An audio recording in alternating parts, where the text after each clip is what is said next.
Hey,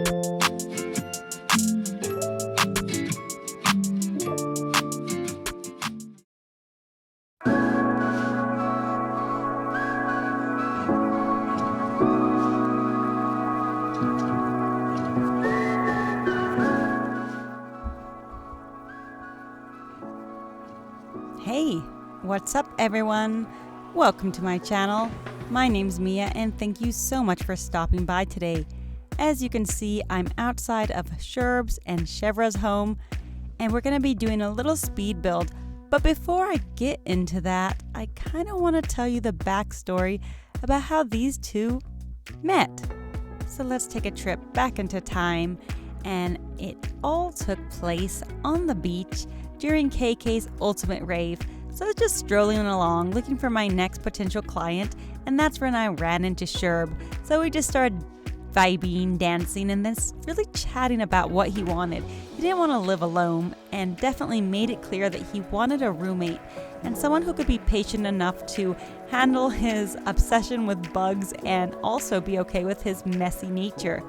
I knew the perfect person, but I didn't have to search far and wide for her because Chevre actually turned up on the beach the exact same day when I was talking to Sherb.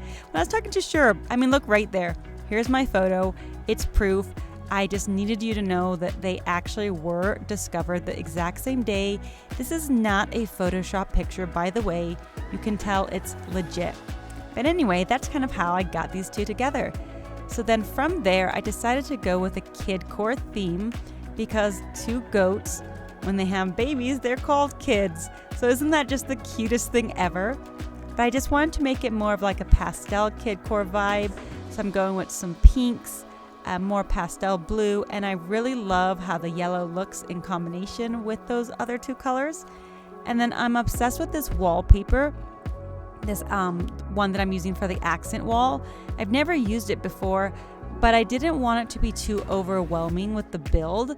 So I'm gonna cover up the majority of it with some glow-in-the-dark stickers, but we're gonna have a little peekaboo effect here, and I'm just gonna create a little pantry so Sherb can go get all his midnight snacks whenever he desires that.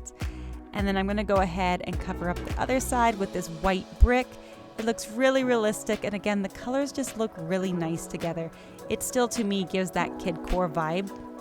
But then for the kitchen, I did still want to be able to see some of that wallpaper, and now I'm going to create another little area with some cabinets where you'll see it has like a glass effect, so you can get all of those snacks as well, and it doesn't take away and like cover up the entire wallpaper. But from here, we're going to go ahead and work on the kitchen area, and I feel like that was my focal point when I was first building their cozy little home. And I did want to keep it pretty small because I feel like it has a more lived-in effect, and then it just really feels nice and cozy, but especially because I'm going to add some of those messy elements as well. It doesn't want to feel too clean or polished, and that's kind of the goal here. And especially since these two do have kids, I feel like, I don't know, correct me if I'm wrong, but I feel like when you've got a bunch of little kids running around, sometimes the home can definitely get messy. And that's also the idea of why I went with this theme. So I'll be back in a moment as this space starts to come together.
So I just want to step in to discuss some of these items because I've never actually seen any of the villagers interact with the cat tower, and it wasn't until I did this build. If you noticed in the beginning of the video, Chevre was actually playing with the little toys that are hanging off of it. So I definitely would suggest whenever you do any type of build, just kind of stare into their homes and just watch the villagers walk around and interact with the items, because they definitely do a lot of cute things that were really unexpected, and I didn't realize how interactive all of these items were, and it was really cool just to learn something new. But I love the cat tower, especially because I myself have a bunch of cats, and I just think it's really cute that not only do these two have some kids, but they also have pets. So another thing you noticed I just did was add some custom codes onto the ground, and I've been asked a lot how I do that. So you did see me go into it manually through my Nook phone. You do have to click on the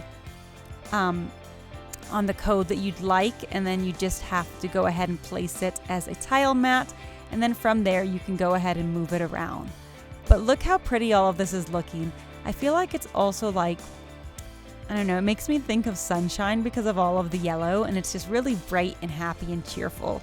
And that's what I feel like is just so perfect for these two. But I'll be back again.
We're now starting to approach the end of the video, and I just want to step in to say that you'll notice that I'm adding the light fixtures towards the end, and I typically do that in a build because I try to focus more on the bulk of the room, adding all the items, and then I usually will go onto the walls and add some more elements, such as like what I'm trying to do here is add these socks, or I'll add some photos.